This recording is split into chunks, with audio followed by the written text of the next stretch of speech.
कैलास सोनवणे आपले हार्दिक स्वागत करतो। सुरुवातीला पाहूया 24 तासातील ताज्या घडामोडी। 2000ची लाच स्वीकारताना पोलीस अधीक्षक कार्यालयातील लेखा शाखेचा वरिष्ठ लिपिक लाचलुचपत विभागाच्या जाळ्यात। कृषी महाविद्यालयाच्या सभागृहात रेशीम शेती कृषीपूरक उद्योग शेतकरी प्रशिक्षण कार्यशाळा संपन्न। धुळे जिल्हा रुग्णालयातच उपलब्ध जागेत बहुमजली रुग्णालय उभारण्याची शिवसेनेची मागणी।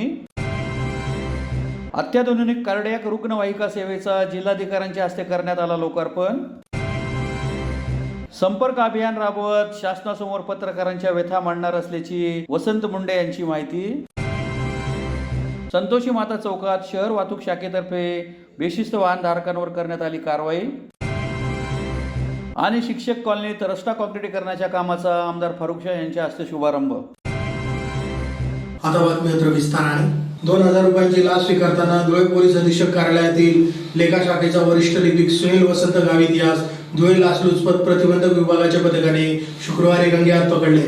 धुळे जिल्हा पोलीस अधीक्षक कार्यालयातील लेखा शाखेचा लाचखोर वरिष्ठ लिपिक सुनील वसंत गावित यास 2000 रुपयांची लाच स्वीकारताना धुळे लाचलुचपत प्रतिबंधक विभागाच्या पथकाने शुक्रवारी रंगेहात पकडले आहे। त्याच्या विरुद्ध शहर पोलीस ठाण्यात गुन्हा दाखल करण्यात आला आहे। याबाबत अधिक माहिती अशी की तक्रारदार हे धुळे पोलीस दलातून सहाय्यक पोलीस उपनिरीक्षक या पदावरून सन 2019 मध्ये सेवानिवृत्त झाले। त्यांनी सेवानिवृत्तीनंतर त्यांची राहिलेली बिले मंजूर होऊन मिळण्याकरता दिनांक 10/7/2024 रोजी पोलीस अधीक्षक धुळे कार्यालयात अर्ज केले होते। त्यापैकी त्यांना 1,29,888 रुपयांचे बिल त्यांच्या बँक खात्यात जमा झाले होते। त्यानंतर तक्रारदार यांनी त्यांची उर्वरित बिलाबाबत लेखा शाखेचे वरिष्ठ लिपिक सुनील वसंत गावित यांची कार्यालयात भेट घेऊन चौकशी केली असता वरिष्ठ लिपिक सुनील गावित यांनी तक्रारदार यांच्याकडे त्यांना अदा केलेल्या बिलाच्या मोबदल्यात व बाकी राहिलेली बिले काढून देण्याच्या काम करून देण्याकरता कोषागार कार्यालयातील कर्मचाऱ्याच्या नावाने 2000 रुपये लाचेची मागणी केल्याची तक्रार लाचलुचपत प्रतिबंधक विभाग धुळे कार्यालयात दिनांक 2/8/2024 रोजी तक्रारदार यांनी दिली होती। सदर तक्रारीच्या अनुषंगाने दिनांक 2/8/2024 रोजी पंचासमक्ष पोलीस अधीक्षक कार्यालय धुळे येथे जाऊन पडताळणी केली असता लेखा शाखेचे वरिष्ठ लिपिक सुनील गावित यांनी तक्रारदार यांच्याकडे पंचासमक्ष कोषागार कार्यालयातील कर्मचाऱ्याच्या नावाने 2000 रुपयाची लाचेची मागणी करून सदर लाचेची रक्कम पोलीस अधीक्षक कार्यालयात स्वतः स्वीकारताना त्यांना रंगेहात पकडण्यात आले। त्यांच्या विरुद्ध धुळे शहर पोलीस ठाण्यात गुन्हा दाखल करण्यात आला आहे। सदरची कारवाई धुळे विभागाचे पोलीस उपअधीक्षक सचिन साळुंके, पोलीस निरीक्षक रुपाली खांडवे तसेच पथकातील राजन कदम, मुकेश आहिरे, संतोष पावरा, मकरंद पाटील, प्रवीण पाटील, रामदास बारेला, सुधीर मोरे, जगदीश बडगुजर आदींनी केली। धुळे कृषी विज्ञान केंद्र आणि कृषी तंत्रज्ञान व्यवस्थापन यंत्रणा अर्थात आत्मा यांच्या संयुक्त विद्यमाने रेशीम शेती कृषीपूरक उद्योग शेतकरी प्रशिक्षण कार्यशाळेचे शुक्रवारी कृषी महाविद्यालयाच्या सभागृहात आयोजन करण्यात आले होते। महात्मा फुले कृषी विद्यापीठ, कृषी विज्ञान केंद्र धुळे आणि कृषी तंत्रज्ञान व्यवस्थापन यंत्रणा अर्थात आत्मा यांच्या संयुक्त विद्यमाने रेशीम शेती कृषीपूरक उद्योग शेतकरी प्रशिक्षण कार्यशाळेचे शुक्रवारी कृषी महाविद्यालयाच्या सभागृहात आयोजन करण्यात आले होते। कार्यक्रमाच्या अध्यक्षस्थानी सहयोगी अधिष्ठाता डॉक्टर बबनराव इले हे उपस्थित होते। या कार्यशाळेत रेशीम शेती करण्यासाठी शेतकऱ्यांची असलेली कुतूहलता आणि अडचणी याबद्दल मार्गदर्शन आणि शंकांचे निरसन करण्यात आले। धुळे जिल्ह्यात एक पीक पद्धती न राहता भविष्यात शेतकरी अन्न पिकांनाही अंगीकृत करतील, एक पर्यायी पीक म्हणून किंवा पूरक व्यवसाय म्हणून रेशीम शेती करतील अशी अपेक्षा आहे। यावेळी सहयोगी अधिष्ठाता डॉक्टर बबनराव इले, जिल्हा अधीक्षक कृषी अधिकारी कैलास सिरसाट, आत्माचे प्रकल्प संचालक Navnath Kulpakar, doctor Rahul Desale, doctor Ghanshyam Gabra, doctor Dinesh Nandre, doctor Pankaj Patil, doctor Jitendra Sonawane यांच्यासह जिल्ह्यातील 4ही तालुक्यातील जवळपास 200 शेतकरी शिबिरात उपस्थित होते। सर्वांना नमस्कार। मी डॉक्टर दिनेश नांद्रे, वरिष्ठ शास्त्रज्ञ तथा प्रमुख कृषी विज्ञान केंद्र धुळे। आज आपल्या या कृषी महाविद्यालयाच्या सभागृहामध्ये कृषी विज्ञान केंद्र धुळे आणि आत्मा धुळे यांच्या संयुक्त विद्यमाने एक शेतीला पूरक व्यवसायाला चालना मिळावी त्या दृष्टिकोनातून रेशीम शेती एक सगळ्यात महत्त्वाचा आणि शेतकऱ्यांना उत्पादनासाठी चांगला एक घटक म्हणून शेतकऱ्यांनी तो अंगीकृत करावा त्या दृष्टिकोनातून शेतकऱ्यांमध्ये त्याच्या संदर्भातील जनजागृती आणि प्रामुख्याने त्यामध्ये शेतकऱ्यांचा कल वाढावा या दृष्टिकोनातून आज या ठिकाणी कृषी विज्ञान केंद्र आणि आत्मा यांच्या संयुक्त विद्यमाने आपण या ठिकाणी आज त्या एका दिवसाच्या कार्यशाळेचं आयोजन केलं आहे। या कार्यशाळेमध्ये रेशीम शेती संबंधित शेतकऱ्यांना ज्या काही कुतूहलता किंबहुना अडचणी आहेत ते या ठिकाणी आपण सोडवण्याचं काम करणार आहोत। निश्चितपणे भविष्यामध्ये आपल्या धुळे जिल्ह्यामध्ये एक पीक पद्धती न राहता शेतकरी दुसऱ्या पिकाला थोडेसे दुसऱ्या पिकाला अंगीकृत करतील, त्या दृष्टिकोनातून एक पर्यायी पीक म्हणून शेतीला पूरक व्यवसाय म्हणून आपण एक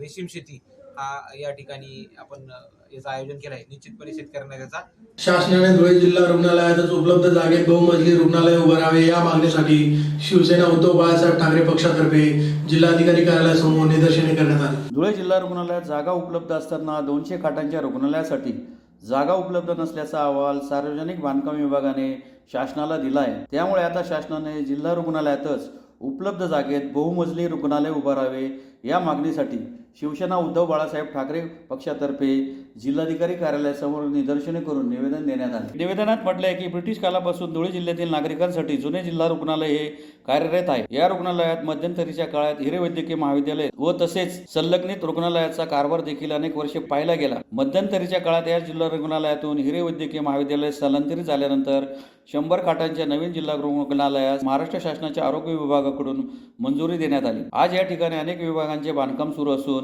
सद्यस्थितीत रुग्ण तपासणीसह स्त्रीरोग, जनरल सर्जरी व इतर विभाग ICU सह कार्यरत झाले आहे. या ठिकाणी राज्य शासनाने नवीन 200 खाटांच्या रुग्णालयासाठी मान्यता दिलेली आहे. त्यासाठी जागा उपलब्ध करून देण्याचा अभिप्राय सार्वजनिक बांधकाम विभागास शासनाकडे सादर करण्यास सांगितले आहे.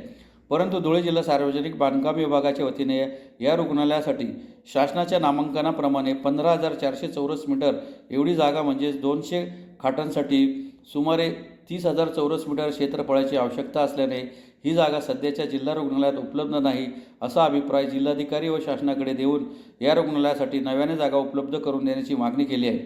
सार्वजनिक बांधकाम विभागाने केलेली ही मागणी अनाकलनीय असून धुळे शहरात सध्या मध्यवर्ती भागात 30,000 चौरस मीटर म्हणजे साधारणतः 3.5 एकर जागा उपलब्ध नाही. पुन्हा अशी जागा उपलब्ध करून द्यायची म्हटल्यास शहराबाहेर जागा उपलब्ध होईल.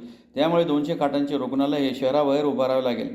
ही गोष्ट सर्वसामान्य रुग्णांसाठी सर्व दृष्टिकोनातून परवडणारी नाही. नवीन 200 खाटांचे प्रस्तावित जिल्हा रुग्णालय उभारण्यात यावे अशी मागणी शिवसेनेतर्फे जिल्हाधिकाऱ्यांकडे करण्यात आली आहे. यावेळी जिल्हा प्रमुख अतुल सोनवणे, माजी आमदार प्राध्यापक शरद पाटील, किरण जोंधळे, डॉक्टर सुशील महाजन, धीरज पाटील, देवा लोणारी, भरत मोरे, ललित माळी, गुलाब माळी, अण्णा फुलपगारे, कैलास मराठे, कपिल लिंगायत, प्रवीण साळवे, भटू गवळी, सुनील चौधरी, मनोज शिंदे, विष्णू जावडेकर, माधव गवळी, विकास शिंगाडे, शत्रुघ्न तावडे, त्याग अन्सारी, वैभव पाटील, अनिल सिरसाट, अमोल ठाकूर, रोहित दाकड, यशवंत अमृतकर, अरुण पाटील, नितीन जडे, अक्षय पाटील, शुभम रणधीर, राहुल कोरके, पवन कुलकर्णी, लक्ष्मण बोरसे आदी उपस्थित होते. गेल्या ब्रिटिश काळापासून गेल्या अनेक वर्षापासून धुळे जिल्ह्यातल्या रुग्णांना सेवा त्या ठिकाणी देते. गेल्या 10 वर्षापूर्वी 100 खाटांचं रुग्णालय महाराष्ट्र शासनाने त्या ठिकाणी मंजूर केलं. त्याच्या बऱ्याचशा इमारतींचं बांधकाम त्या ठिकाणी सुरू आहे. मध्यंतरीच्या काळामध्ये शिवसेना उद्धव बाळासाहेब ठाकरे पक्षाच्या वतीने वेळोवेळी मागणी केल्याने 200 खाटांचं रुग्णालय देखील शासनाने त्या ठिकाणी मान्यता दिली आणि त्या माध्यमातून महाराष्ट्र शासनाने इथल्या अधिकाऱ्यांना जागा उपलब्धतेच्या बाबतीमध्ये अभिप्राय देण्यास त्या ठिकाणी सांगितलं. या संदर्भामध्ये सार्वजनिक बांधकाम विभागाचे अधीक्षक अभियंता यांच्याकडे शासनाकडून एक प्रस्ताव आला की या रुग्णालयासाठी 15,400 चौरस मीटर जागा या ठिकाणी उपलब्ध करून द्यावी. पण इथल्या अधीक्षक अभियंत्यांनी कुठल्याही प्रकारचा सर्वेक्षण न करता, त्या ठिकाणी सर्वे न करता महाराष्ट्र शासनाला जुन्या जिल्हा रुग्णालयामध्ये या ठिकाणी जागा उपलब्ध नसल्याचा अहवाल सादर केला. तो अत्यंत खोटा आहे, कारण की जुन्या जिल्हा रुग्णालय आज 4 ते 5 एकरमध्ये त्या ठिकाणी अस्तित्वात आहे. काही ब्रिटिशकालीन इमारती आज मोडकळीला आलेल्या आहे. TBचा वार्ड असेल, त्याला लागून असलेला शवविच्छेदन गृह असेल, त्यानंतर त्या ठिकाणी असलेले जुने त्या ठिकाणी एक गार्डन आहे, त्या गार्डनची जागा त्या ठिकाणी आहे, जुनं वसतिगृह त्या ठिकाणी आहे. तसेच काही निवासस्थानं आहे. हे निवासस्थानं पाडल्यानंतर त्या ठिकाणी सुमारे 30 ते 35 हजार चौरस मीटर जागा त्या ठिकाणी उपलब्ध होणार आहे. आणि त्या ठिकाणी नव्याने इतर मोठ्या सिटींमध्ये ज्या पद्धतीने मल्टी स्टोरेज हॉस्पिटल त्या ठिकाणी बांधले गेले आहेत, त्याच धर्तीवरती हॉस्पिटल नव्याने 200 खाटांचं त्या ठिकाणी बांधण्यात यावं असं निवेदन आज आम्ही जिल्हाधिकाऱ्यांना या ठिकाणी द्यायला आलेलो आहोत. आणि या ठिकाणी सार्वजनिक बांधकाम विभागाच्या अधीक्षक अभियंत्यांचा या ठिकाणी आम्ही धिक्कार करतोय की त्यांनी असा खोटा अहवाल शासनाला सादर केलेला आहे. त्या अहवालाची देखील चौकशी करण्याची मागणी आम्ही जिल्हाधिकाऱ्यांकडे करतोय.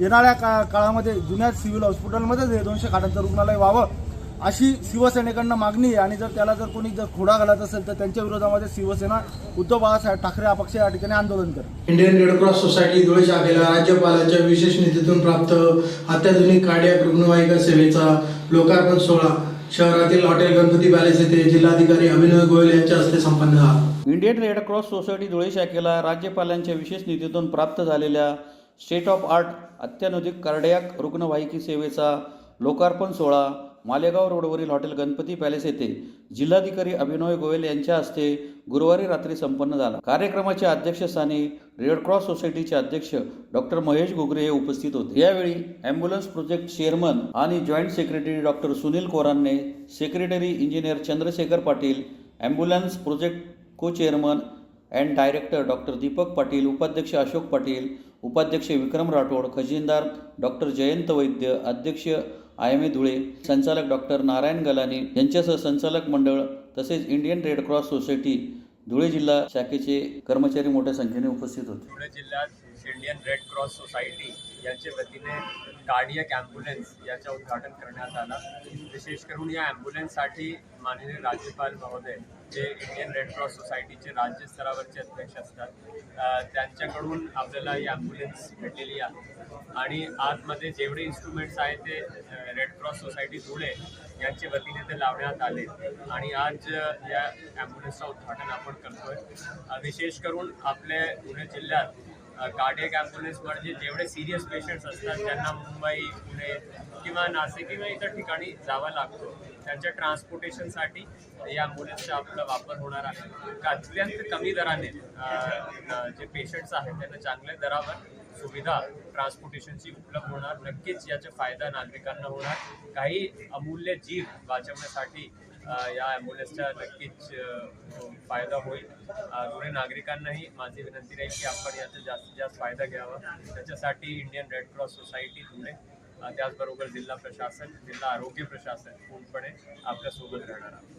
जिल्हा शाखेला महाराष्ट्राच्या माननीय राज्यपालांच्या विशेष निधीमधून ॲडव्हान्स कार्डियक ॲम्ब्युलन्स प्राप्त झाली. अत्यंत स्टेट ऑफ आर्ट अशा पद्धतीची ही ॲम्ब्युलन्स आहे आणि याच्यामध्ये व्हेंटिलेटर, डिफिब्रिलेटर, त्यानंतर monitor, Nellcor processor, 2 suction machine, 2 syringe pump आणि अत्यंत आधुनिक इतरही इन्स्ट्रुमेंट याच्यामध्ये आहेत. आणि या इन्स्ट्रुमेंटच्या इन्क्युबेटर निओनेटल केअरसाठी म्हणजे नुकतेच जन्माला आलेले लहान मुलं आहेत त्यांना काही अडचण आली मुंबई पुण्याला किंवा ॲडव्हान्स ठिकाणी सेंटरला पाठवायची वेळ आली तर त्यांना पाठवण्यासाठी एक ट्रान्सपोर्ट इन्क्युबेटर सुद्धा या ॲम्ब्युलन्समध्ये आहे आणि या ॲम्ब्युलन्समुळे पूर्ण धुळे जिल्ह्याची सोय झालेली आहे. या ॲम्ब्युलन्सच्या प्रकल्पासाठी माननीय जिल्हाधिकारी श्री अभिनव गोयल साहेब तसेच राजभवनमधील राज्यपालांचे कॉन्ट्रोलर जितेंद्र वाघ साहेब आणि सिव्हिल सर्जन या सगळ्यांचीच आणि आमच्या सर्व टीमची या मदत झाली. मी सगळ्यांचे या निमित्ताने आभार मानतो आणि धुळेकरांना लवकरच आणि अत्यंत माफक दरामध्ये ही ॲम्ब्युलन्स सुरू होणार आहे ज्याचे दर माननीय जिल्हाधिकारी यांनी ठरवलेल्या समितीने म्हणजे सिव्हिल सर्जन धुळे आणि RMO धुळे आणि आमचे धुळे रेड क्रॉस सोसायटीचे chairman doctor Sunil Korane, doctor Deepak Patil, doctor Narayan Galani हे आमचे तिन्ही सदस्य प्रोजेक्टचे यांनी हे दर ठरवलेले आहेत आणि अत्यंत माफक दरामध्ये अत्यंत आधुनिक ॲम्ब्युलन्स धुळेकरांना लवकरच उपलब्ध होणार आहे आजपासून. समाजाच्या हितासाठी काम करणारा पत्रकार याच्याकडे शासन दुर्लक्ष करीत असल्याने राज्यभरात संवादाच्या माध्यमातून संपर्क अभियान राबवत असून शासनासमोर पत्रकाराच्या व्यथा मांडणार असल्याची माहिती महाराष्ट्र राज्य पत्रकार संघाचे प्रदेशाध्यक्ष वसंत मुंडे यांनी धुळे येथे दिली. समाजाच्या हितासाठी काम करणारा पत्रकार याच्याकडे शासन दुर्लक्ष करीत असल्याने आता राज्यभरात आपण संवादाच्या माध्यमातून संपर्क अभियान राबवत असून शासनासमोर पत्रकारांच्या व्यथा मांडणार असल्याची माहिती महाराष्ट्र राज्य पत्रकार संघाचे प्रदेशाध्यक्ष वसंत मुंडे यांनी धुळे येथे पत्रकारांशी संवाद साधताना दिली. दीक्षाभूमी ते मंत्रालय पत्रकार संवाद यात्रेच्या निमित्ताने प्रदेशाध्यक्ष वसंत मुंडे यांचे गुरुवारी धुळ्यात आगमन झाले.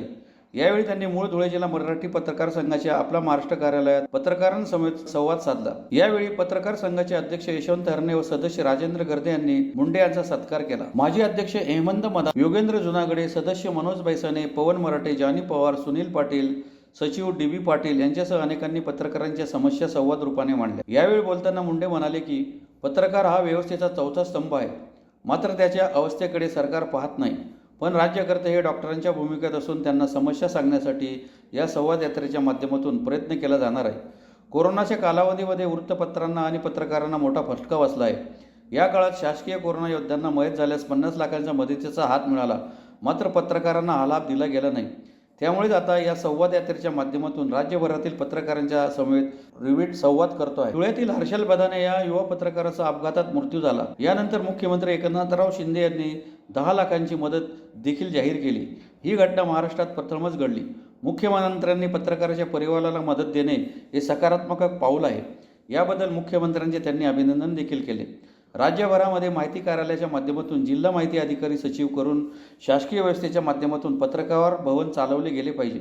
आपण आधी स्वीकृती समितीच्या अध्यक्षपदावर असताना वेतन स्लिपची अट कमी करण्यासाठी आग्रही राहिलो. त्यामुळे भविष्यात आधी स्वीकृती कार्ड मिळणारी यंत्रणा सुलभ असावी, यातील जाचकटी कमी कराव्या अशी मागणी आपण करणार असल्याचे त्यांनी सांगितले. बाळशास्त्री जांभेकर सन्मान योजनेच्या माध्यमातून शासन पत्रकारांना पेन्शन देते, मात्र ही पेन्शन मंजुरीची प्रक्रिया क्लेशदायक आहे. सेवानिवृत्त पत्रकाराला हा लाभ घेण्यासाठी शासकीय कार्यालयांचे खेटे मारावे लागतात. अनेक वेळेस त्यांचे निधन झाल्यानंतर देखील त्याचा लाभ मिळत नाही, हे वास्तव आहे. यात सुसूत्रता आणावी असा देखील प्रयत्न राहणार असून तो आपण शासनाच्या समोर मांडणार आहोत. पत्रकारांच्या नोकरीत स्थिरता नाही, तरी तो समाजाचा प्रमुख घटक आहे. यापुढे वृत्तपत्र घेणाऱ्यांना आयकरामध्ये सूट दिली पाहिजे अशी मागणी आपण करणार आहोत. त्याचप्रमाणे गाव तेथे ग्रंथालय धोरण अंतर्गत वर्तमान खरेदीसाठी व ग्रंथालयांना 10,000चे स्वतंत्र अनुदान दिले पाहिजे. तसेच पत्रकारांसाठी स्वतंत्र महामंडळ असावे असा विचार आपण शासनापर्यंत पोहोचणार आहोत. दिनांक 20 ऑगस्ट रोजी मंत्रालयात यात्रेचा समारोप होणार असून शासन या यात्रेकडे गंभीरतेने पाहिल अशी अपेक्षा देखील त्यांनी यावेळी व्यक्त केली. सूत्रसंचालन सदस्य प्रकाश चव्हाण यांनी केले. या प्रसंगी यात्रेचे संयोजक प्रवीण सपकाळे, संघटनेचे सरचिटणीस विश्वास आरोटे, प्रसिद्धी प्रमुख नवनाथ जाधव, उत्तर महाराष्ट्र विभागीय अध्यक्ष किशोर रायसाकडा, मराठवाड्याचे वैभव स्वामी, जळगावचे नागराज पटेल, नंदुरबारचे जगदीश सोनवणे, धुळ्याचे जितेंद्रसिंग राजपूत तसेच नरेंद्रसिंह जमादार आदी उपस्थित होते. बांधवांसमोर जे विषय निर्माण झाले, या सगळ्या विषयांना घेऊन पत्रकारांशी संवाद आणि पत्रकारांचा समाजातल्या वेगवेगळ्या घटकांशी संवाद करत जे काही मागण्या आहेत या मागण्या सरकारसमोर ठेवण्यासाठी ही संवाद यात्रा आहे. या संवाद यात्रेमध्ये सुरुवातीपासून समाजातल्या वेगवेगळ्या सामाजिक संघटनांनी अत्यंत उत्स्फूर्तपणे पाठिंबा दर्शवलेला आहे. जागोजागी पत्रकार या संवाद यात्रेचं स्वागत करतायत. प्रातिनिधिक स्वरूपाचं मी फक्त समोर येऊन मांडतो आहे.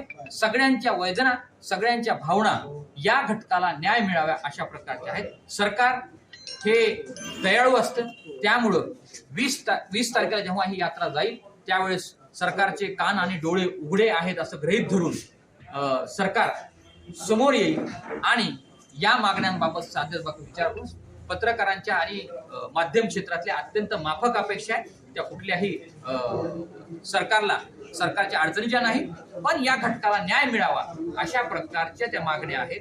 आणि त्यामुळे लोकशाहीमध्ये ही माध्यम व्यवस्था, जिल्हा तालुका पातळीची माध्यम व्यवस्था, माध्यम वर्तमानपत्र या ठिकाणी काम करणारे पत्रकार जर सक्षम असतील तरच सामान्य माणसाचा आवाज लोकशाहीमध्ये बुलंद राहू शकतो, व्यवस्थेपर्यंत पोहोचू शकतो.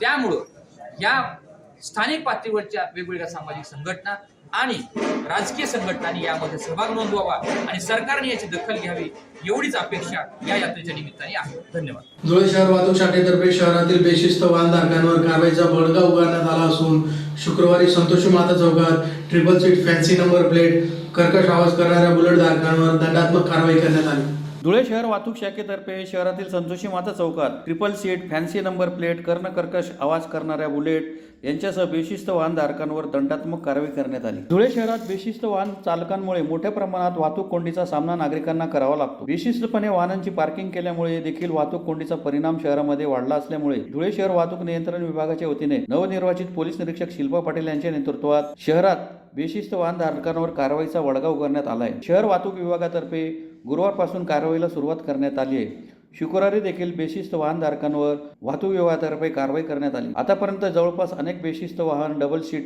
फॅन्सी नंबर प्लेट, कर्कश आवाज करणारी बुलेट अशा वाहनधारकांवर कारवाई करण्यात आली आहे. यावेळी अल्पवयीन मुले देखील वाहन चालवताना आढळून आले. असे सर्व वाहनधारकांवर दंडात्मक कारवाई करण्यात आली आहे. यापुढे देखील बेशिस्त वाहनधारकांवर अशाच पद्धतीने कारवाई सुरू राहणार असल्याची माहिती पोलीस निरीक्षक शिल्पा पाटील यांनी दिली.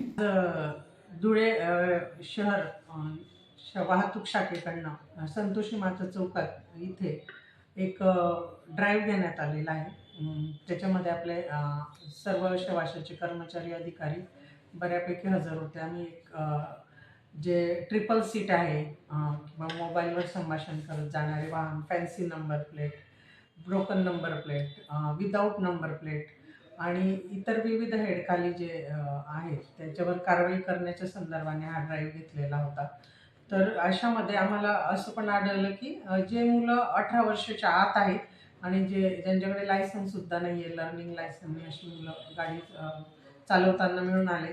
त्या मुलांच्या पालकांना बोलवून त्यांना समज देण्यात आलेली आहे आणि त्यांना सक्त सूचना देण्यात आलेल्या आहेत. अशा प्रकारची जी कारवाई आहे शहर वाहतूक शाखेकडनं याच्या पुढेही वारंवार केली जाईल आणि त्याच्यात सातत्य राहणार आहे. माझं धुळे शहरच्या नागरिकांना आव्हान आहे की याच्या पुढे त्यांनी कुठल्याही प्रकारचं रस्त्यामध्ये पार्किंग, रहदारीला अडथळा होईल, ट्रिपल सीट जाणे, तर अशा मोबाईलवर बोलत जाणं आणि आपल्या जे पाल्य आहेत लहान यांना गाडी देऊ नये आणि त्यांच्यावर लक्ष ठेवावं. हे मी असं धुळे शहरच्या नागरिकांना आवाहन करते. धुळे शहरातील साखर रोडवरील शिक्षक कॉलनीत रस्ता काँक्रिटीकरणाच्या 50 लाख खर्चाच्या कामाचा आमदार फारुख शाह यांच्या हस्ते शुभारंभ करण्यात आला. डॉक्टर बाबासाहेब आंबेडकर सामाजिक विकास योजनेअंतर्गत प्रभाग क्रमांक 7 साक्री रोड येथील शिक्षक कॉलनी येथे रस्ता काँक्रिटीकरणाच्या 50 लाख रुपये कामाचा शुभारंभ आमदार फारुख शाह यांच्या हस्ते शुक्रवारी करण्यात आला. शिक्षक कॉलनी ही आजी माजी शिक्षकांची कॉलनी असून सुमारे 40 वर्षापासून या कॉलनीचे रस्ते अत्यंत खराब होते, परंतु एक सुद्धा लोकप्रतिनिधींनी या समस्येकडे लक्ष दिले नाही. आमदार फारुख शाह यांनी शिक्षक कॉलनी व परिसरात विविध विकास कामांसाठी निधी उपलब्ध करून दिला. त्या अंतर्गत सदर रस्त्याच्या कामाचा शुभारंभ करण्यात आला. यावेळी आमदार फारुख शाह यांच्यासोबत doctor Deepshri Naik, Maleka Katek, doctor DM Akhade, Nitin Gaikwad, Yogesh शिशी, रवी नगराळे, आसिफ पोपट शहा, डॉक्टर घनश्याम थोरात, चिंतामण पाटील, उदय पाटील, संतोष शिंदे, प्रशांत जैन, राजेंद्र पवार, सुनील लोंढे, राकेश गावित, जितेंद्र थोरात, स्वाती पवार, सरला पाटील, वृषाली पाटील, हिराबाई पाटील, आशाबाई पवार, संघर्ष भामरे, डॉक्टर बापूराव पवार, जितेंद्र पवार, तुषार भामरे, हारून काटिक, मुजाहिद शेख, समीर शहा, इलियास अन्सारी, रईस शहा, समीर मिर्जा, दिलीप पवार, गोलू शहा आदी उपस्थित होते. अनमोल नगर शिक्षक कॉलनी या परिसरात रस्ता काँक्रिटीकरणाच्या कामाचा शुभारंभ माझ्या हस्ते करण्यात आलेला आहे. या कामासाठी आमचे बंधू नगरसेवक योगेश भाऊ इशी, तसेच रवी भाऊ नगराळे, सुनील भैया लोंढे आणि अनेक लोकांनी माझ्याकडे मागणी केलेली होती आणि त्यासाठी आता हे जेवढा परिसर आहे मी बघितला आहे तर हे अगदी सर्व सुविधांपासून वंचित आहे आणि त्यासाठी मी वेगवेगळ्या कॉलनीत शेकडो रस्ते मंजूर करून घेतलेले आहे. आता माझ्याकडे दिवस खूप कमी आहे, परंतु काम मी जास्त मंजूर करून घेतलेले आहे आणि मला जाणीव आहे की कुठल्या वस्तीत कुठली समस्या आहे. त्यासाठी मी रस्ते, गटारी, हाय मास्क आणि पाईपलाईनची सुद्धा मंजुरी करून घेतलेली आहे. लवकरात लवकर मी जेवढा परिसर आहे यातली जे काही समस्या आहे ते दूर करण्याचा पूर्णपणे प्रयत्न करेल. आज ह्यावेळी माझ्यासोबत आमचे महिला जिल्हाध्यक्ष दीपा मॅडम, तसेच आमचे शराफत सय्यद, डॉक्टर बापूराव पवार आणि अनेक कार्यकर्ते यावेळी माझ्यासोबत उपस्थित आहेत. पण एका पत्रकाराचा फोन होता, एका संपादकाचा, आणि माझा आता सकाळीच बोलणं झालेलं आहे. प्रधान सचिव साहेब ते पत्र तयार करताय आणि लवकरच तुम्हाला गुड न्यूज मी देणार आहोत.